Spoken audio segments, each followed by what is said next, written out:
eyes and cover your ears. To the 25 and slides. 9, 8, 7, 6, 5, 4, 3, 2, 1. Did he spike it in time? Didn't get it spiked in time. That's the end of the game. Oh, wow. There you go. Painful to watch. It's still, Kimberly said, it's still painful to watch now. Meanwhile, let's go back. Let's go back to the 94 NFC Championship. The Cowboys were two-time defending Super Bowl champs. Steve Young finally emerged, Dominique, from the shadow of Joe Montana. I remember this game quite well. My best friend was a Cowboys fan, so you know what that made me? A 49ers fan.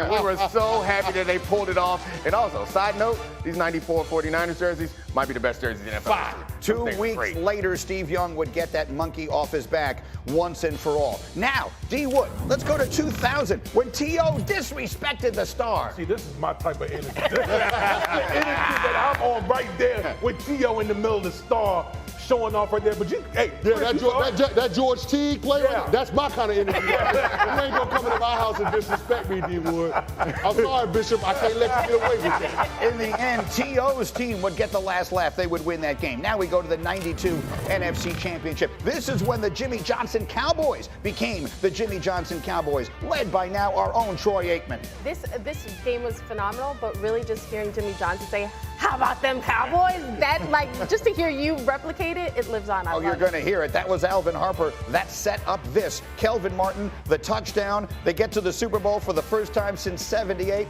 And here's Jimmy. How about them Cowboys? There's nothing better. And then finally, the top moment, not only of this rivalry, but maybe any rivalry. One of the great moments in football history. Right, looking toward the end zone, throwing under pressure, throws his pass, caught by Clark. Clark got a touchdown. Dwight Clark has it. It's a touchdown for the 49ers.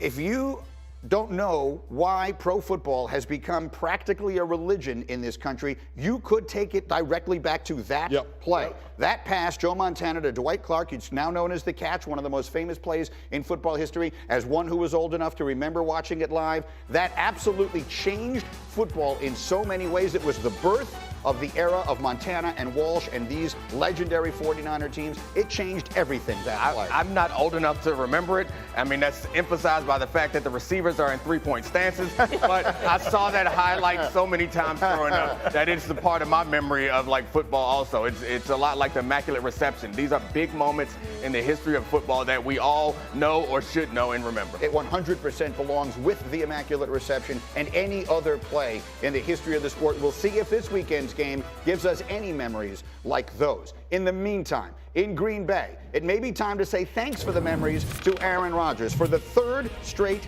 year, Rodgers and the Packers saw their season come to a disappointing end at Lambeau Field. This time, of course, in the regular season finale against Detroit.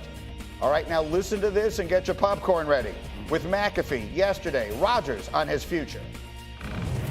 Do I still think I can play? Of course. Of course. Can I play at a high level? Yeah. The highest. I think I can win MVP again. The right situation. Right situation, is that Green Bay or is that somewhere else? I'm not sure. But I don't think you should shut down any, opportunity. God bless you, Pat McAfee. What can I tell you? So there's Aaron Rodgers. You just heard it. He thinks he can still be the MVP. He's not sure Green Bay is the right place for it. Kimberly Martin, I need an interpretation. I know we've spent weeks laughing. This isn't funny anymore. Because when I listened to that and when I watched that interview and I listened to his words, I just kept thinking, man, like, he literally has the Packers, like he's holding these guys hostage. Like, literally every time he switches up. He's like the king of saying, it's not you, it's me, it's you. It's like I feel like at every turn where there's an opportunity to say, you know what, this season didn't go the way we expected. I could have been better in these areas. Well, I don't know. Can I play at a high level? Yeah, I can. Do I want to be there? I don't know. I'll see. It really is. He's like the ultimate gaslighter, and I find it somewhat triggering. Because it's like, bro, at some point, the organization gave you what you wanted. They were ready to move on, and then they said, no, wait, we love you. Here's all this money. And now you're like, well, I got to make sure this isn't a rebuild. Are you going to re-sign all these guys? Because if not, I'm not going to be here. I don't know. I'm on Team Rodgers. Of course you are. Like, I mean, the fact of the matter is, maybe it's uncomfortable to hear him saying this stuff publicly, but this is what happens to all players in the league, particularly quarterbacks. And quarterbacks often get the feeling that they're above everybody else until they find out they aren't.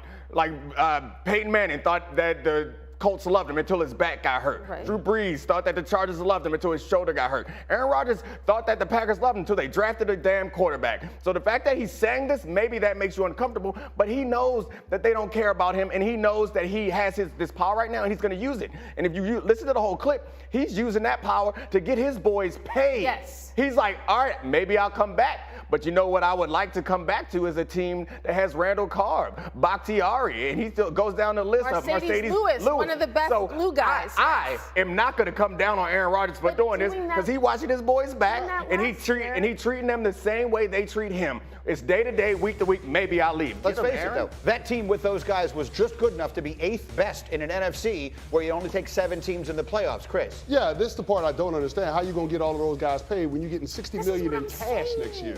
That's the part that doesn't make sense. And if we're looking at it on the field, Aaron Rodgers is past the point where we are calling him a force multiplier consistently all 17 regular season games. Maybe he can have flashes, but I don't see the same guy that won back-to-back MVPs a couple of years ago. He's not that same player. We're talking about having everything be right around Aaron Rodgers in order for him to have success at the highest level. To me, that's not a quarterback that's making $50 million a year or a guy that's in line to make $60 million next year. That's why I think the Packers should rip the Band-Aid off, move off of Aaron Rodgers, get what you can get, and transition to Jordan Love. You started this process 3 years ago, you might as well see it through to the end, because if you're paying a guy $60 million, you expect to be competing for Super Bowls, not on the outside looking into the playoffs. Not going Look, that far. I'm not a body language expert, but I think D. Wood disagrees. D. Wood, what do you think?